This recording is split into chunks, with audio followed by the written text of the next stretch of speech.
Hello, my name is Jason Ismaili, and I am a management major at the Bauer CT College of Business. I would like to take this moment to introduce Group 58 of the Shell Ethics Case Competition, where we will be discussing unethical labor practices in the fast fashion industry.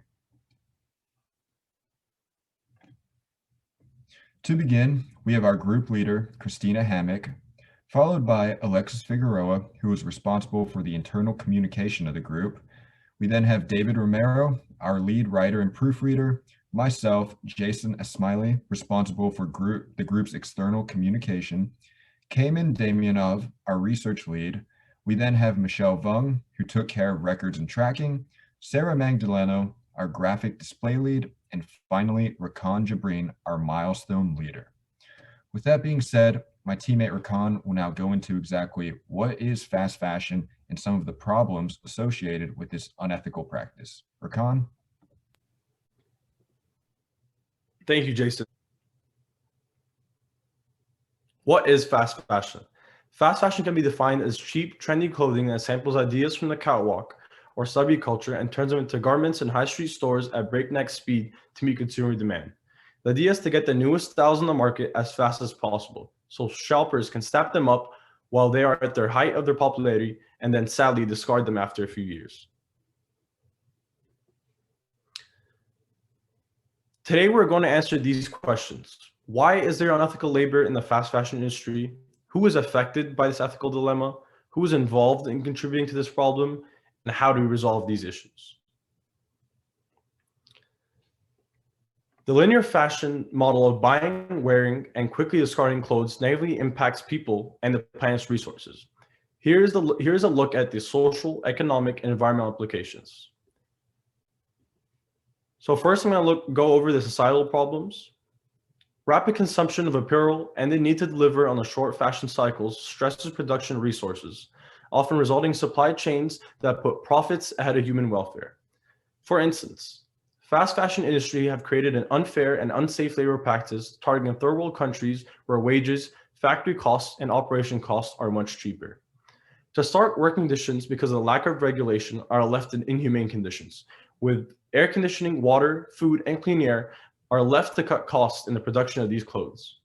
And to add to that, because of the lack of regulation, chemical poisoning has been at its height in factories as textiles and other materials are produced at a higher rate than ever, leaving factory workers with lifelong health problems.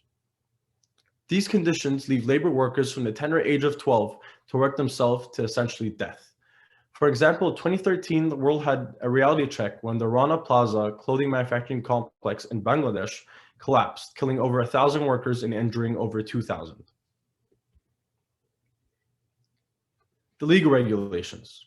There are almost slim to no regulation in the international fast fashion production market, as one to note in the UN Global Compact, where laws and regulation are vaguely cited and to no avail. Companies have borders and weak judicial structures in these production countries to hide them from the harsh reality of their production facilities.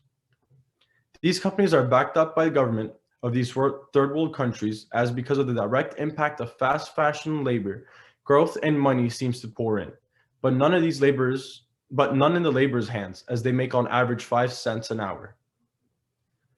Also, labor unions are not formed in these third world production countries, leaving workers on mute and regulations non-existent. The environment. Making a pair of jeans produces as many greenhouse gases as driving a car for more than 100 miles. Discarded clothing made of non-biodegradable fabrics can sit in landfills for up to 200 years, directly accounting for over 10% of the global's carbon emissions. It takes 2,700 liters of water to make one cotton shirt, enough to meet the average person's drinking needs for 2.5 years. This water is used in creating textiles and other materials used in fast fashion, which is then dumped into rivers riddled with toxic chemicals, harming our oceans, rivers, and seas. Next up, I'm going to give it back to Jason, who's going to talk about the brands involved and the financials. So I think it'll come to a surprise to most when we talk about the brands associated with these unethical labor practices. Many brands that are listed here are involved in the fast fashion industry, as they contribute to on-trend clothing that goes out of style quickly. Brands such as Gildan, Forever 21, and American Apparel can be found in the local mall, while brands such as Pretty Little Things and Fashion Nova are advertised heavily on social media platforms worldwide. They have a large customer base mostly due to the appealing price tags associated with their clothing. However, the average consumer does not recognize the unfair labor practices that go into making these price tags possible. The price of a t-shirt is broken down into many sectors. For example, if a t-shirt costs 29 pounds in store, which is equivalent to nearly 40 US dollars, 59% of the profits will go to the retail store, 12% will go to the brand, another 12% is material costs, 8% transportation costs, 4% intermediary costs, another 4% for profit factories in another country, a 0.9% overhead cost, and only 0.6% pay to the worker. These workers make well below minimum wage, usually between 1/2 to 1/5 of the legal amount owed to them for the work that they do. The typical Gildan worker makes 30 cents per article of clothing, which is equivalent to $2.77 an hour, which explains why companies like Gildan owe $3.8 million to their employees. So the question now is, what can we do to combat this? I will now hand this over to Michelle, where she will discuss possible solutions to this problem. Michelle? Thank you, Jason. So as the fact that fast fashion industry has always contributed to unfair labor practices to meet their customers' needs and meet extreme manufacturing and sales quotas, children and immigrant workers have been suffering the most in the harsh environments that these companies have provided for them. Though few laws have been put into place to prevent the unethical labor of workers worldwide, the textile industry is still riddled with sweatshop workers and people working in unsafe conditions. A few solutions that can slow the fast fashion industry down and reduce their carbon footprint on the planet are by supporting the Fair Trade Federation. The Fair Trade Federation is a nonprofit organization that associates only with businesses that have sustainable and equitable practices. They strive to promote fair wages for employees and make sure that their relationships are long-term. To help further push for rights for labor workers, labor unions are a start for them to see change. Labor unions help workers organize their thoughts so that they can come together and speak about changes that they don't want to see at their workplace.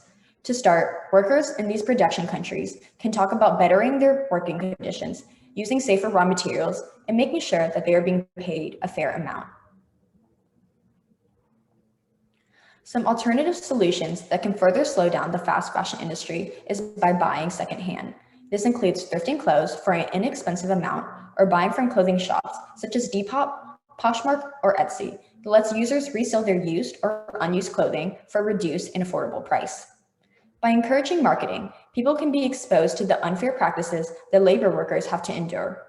Likewise, many popular brands that many have heard of before, such as Levi's, Patagonia, and many more, should be reiterated so that people know that they recycle, upcycle, and try to use organic cotton and recyclable denim for their clothing items. To finish off our presentation, it is known that the fast fashion industry is more of a danger than being readily sourced for cheap alternatives. People's lives and health are at risk to make these clothing items, and the only way to stop this is by slowing down the pace of their industry. Supporting the Fair Trade Federation, creating labor unions, and buying from secondhand stores helps workers receive better regulations, wages, and not only a better environment for them, but for the world itself. Thank you for taking the time to listen to our presentation.